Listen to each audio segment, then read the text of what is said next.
یؤتی الحکمت من یشاء، وہ جسے چاہتا ہے حکمت عطا فرما دیتا ہے، دانائی۔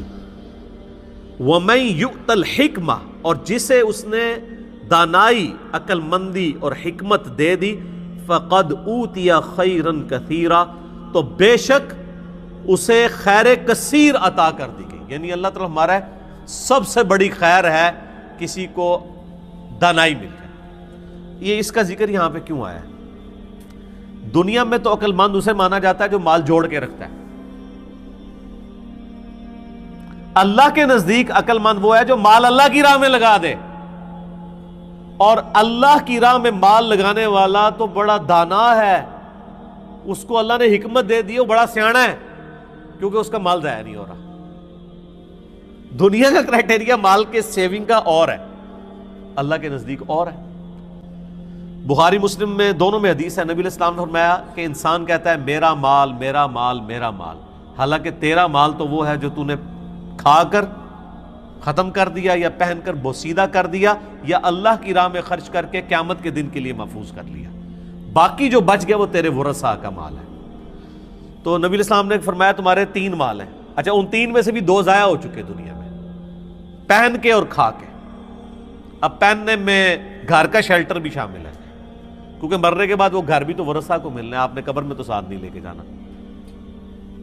جو آپ کے ساتھ جانا ہے مال وہ ہے جو آپ نے اپنی زندگی میں اپنے ہاتھوں سے خرچ کر کے آخرت کے لیے محفوظ کر لیا۔ اور وہی مسلم شریف میں حدیث ہے کہ مردے کو 3 اعمال کا ثواب ملتا ہے، اس میں سے ایک عمل ہے صدقہ جاریہ جو اپنی زندگی میں اس نے کر لیا، دوسرا علم کی بات اگر کسی کو سکھائی تھی وہ بھی اس نے خود کیا ہے، وہ بھی اسے ثواب ملا، اور تیسرا نیک اولاد جو اس کے لیے دعا کرتی ہے۔ اور پھر بخاری مسلم کی وہ حدیث کہ انسان کے 3 دوست ہیں جن میں سے 2 قبر سے باہر رہ جاتے ہیں اور ایک ہی قبر میں ساتھ جاتا ہے، اس کے رشتہ دار اور مال باہر رہ جاتا ہے اور اعمال ساتھ جاتے ہیں، اور اعمال میں آپ کے سارے اعمال ساتھ جائیں گے، آپ کے وہ والا مال بھی آپ کا ساتھ جا رہا ہے جو آپ نے اللہ کے لیے خرچ کر لیا، جو نہیں کیا تھا وہ پیچھے رہ گیا۔ تو اللہ تعالیٰ ہمارے عقل مند تو وہ ہے نا، اصل میں یہ اس کو جوڑا اس کے ساتھ گیا ہے کہ عقل مند وہ ہے جو اللہ کی راہ میں خرچ کر کے ہمیشہ کے لیے محفوظ کر لیتا ہے، جسے حکمت وہ چاہتا ہے عطا فرماتا ہے، اور جسے حکمت دی گئی اسے خیر کثیر دی گئی۔ وما یذکر الا اولو الالباب، اور نصیحت تو نہیں قبول کرتے مگر عقل مند لوگ۔ تو یہاں اللہ تعالیٰ نے عقل مندوں کی نشانی بھی بتا دی ہے کہ جو اللہ کی دھمکی سے ڈر جائیں، اس کے پیغمبروں کی دعوت کو قبول کر لیں، وہ عقل مند لوگ ہیں۔ وما انفقتم من نفقۃ او نذرتم من نذر، اور جو کچھ بھی تم مال خرچ کرتے ہو اللہ کی راہ میں یا جو منت مانتے ہو، تو یقیناً فإن اللہ یعلمہ، یقیناً اللہ تعالیٰ اس کو جانتا ہے۔ وما للظالمین من انصار، اور ظالموں کا کوئی مددگار نہیں ہوگا۔ یعنی اللہ تعالیٰ کو پتہ ہے تم نے اخلاص کے ساتھ کیا یا نہیں کیا، ایون چھپا کے بھی کیا تو ٹینشن نہیں لینی کہ اللہ کو کیسے پتہ چلے گا، اللہ کو ہر چیز کا پتہ ہے۔ تو یہ عقل مندی کا تقاضا بھی یہی ہے، سمجھداری کا تقاضا بھی یہی ہے کہ انسان اپنے مال کو ہمیشہ کے لیے محفوظ کر لے اللہ کی راہ میں خرچ کر کے، لیکن اس میں ایگزیجریشن بھی نہیں ہونی چاہیے، یہ بھی ذرا ذہن میں رکھیے گا۔ بعض لوگ سب کچھ ہی لٹا کے چلے جاتے ہیں، تو نبی علیہ السلام نے اس سے بھی منع فرمایا ہے۔ بخاری مسلم دونوں میں حدیث ہے، سعد ابن ابی وقاص کہتے ہیں کہ فتح مکہ کے موقع پر میں اتنا بیمار ہوا کہ مجھے لگا کہ اب میں نہیں بچوں گا۔ اب فتح مکہ ہو رہی ہے 8 ہجری میں، اور سعد ابن ابی وقاص وہ صحابی ہیں جو سب سے آخر میں فوت ہوئے ہیں بدری صحابہ میں سے 56 ہجری میں۔ آخری بدری صحابی جو فوت ہونے والے ہیں وہ سعد ابن ابی وقاص ہیں۔ تو 8 ہجری میں وہ کہتے ہیں میں اتنا بیمار ہوا کہ مجھے یقین ہوگا کہ میں نہیں بچوں گا۔ تو حضور علیہ السلام میری عیادت کے لیے آئے، تو میں نے کہا یا رسول اللہ میری تو ایک ہی بچی ہے، تو میں چاہ رہا ہوں کہ میں اپنا مال اللہ کی راہ میں خرچ کر دوں، تو کیا میں 2/3 مال اللہ کی راہ میں خرچ کر دوں؟ تو آپ نے اجازت نہیں دی۔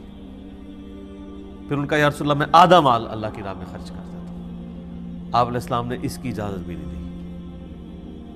پھر بڑی مشکل سے 1/3 مال کی اجازت آپ نے دی، اور پھر آپ نے فرمایا کیا تم یہ چاہتے ہو کہ تمہاری اولاد مرنے کے بعد لوگوں سے مانگتی پھرے؟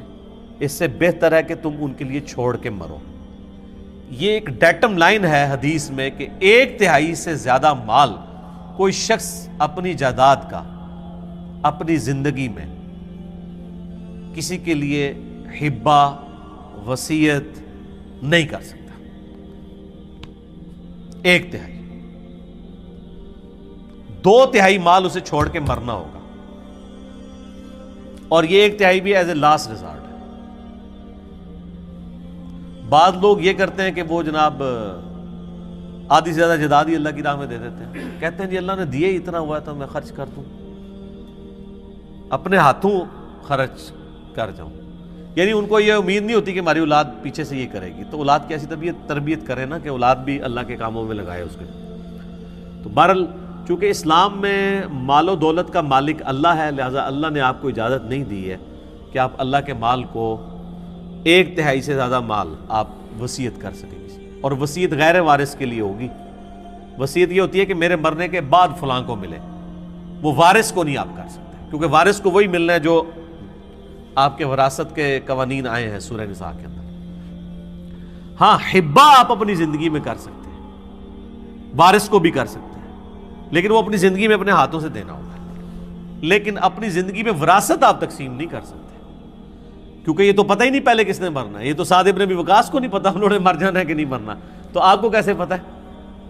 مرنے کے بعد وراثت تقسیم ہوتی ہے۔ اکثر لوگ کہتے ہیں جی میں اپنے ہتھے ہی دے جاواں، پچھو لڑتے رہن گے، لڑنا انہوں نے پھر بھی ہے پچھو، بے فکر ہو، ہتھی دے بھی جاؤ پھر بھی لڑن گے، کیونکہ ذرا سا اونچ نیچ ہوگی تو انہوں نے کہنا ہے پیو نو پٹو پا لیا سی، اے نکے والے نے، اے وڈے والے نے، لڑنا انہوں نے ہے جے، یہ ذہن وچ رکھنا۔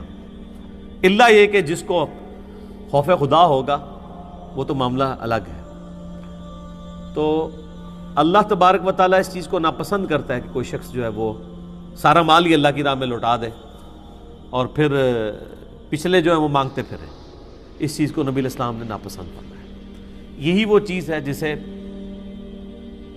دین کی سمجھ بوجھ کا نام دیا گیا ہے، جو بخاری اور مسلم دونوں میں حدیث ہے، اللہ تعالیٰ جس کے ساتھ بھلائی کا ارادہ فرماتا ہے اسے دین کی فقہ عطا فرما دیتا ہے، اور اللہ عطا فرماتا ہے میں تقسیم کرتا ہوں، یعنی علم دین اللہ نے عطا فرمایا، تقسیم میرے ذریعے ہوتا ہے۔ یہ آدھی حدیث وہ بریلوی کوٹ کرتے ہیں نا کہ رزق بھی جو ہے وہ اللہ دیتا ہے اور نبی الاسلام تقسیم کرتے ہیں، یہ دین کے علم کی بات ہو رہی ہے، اور ظاہر دین تو ہم نبی الاسلام سے سیکھیں گے۔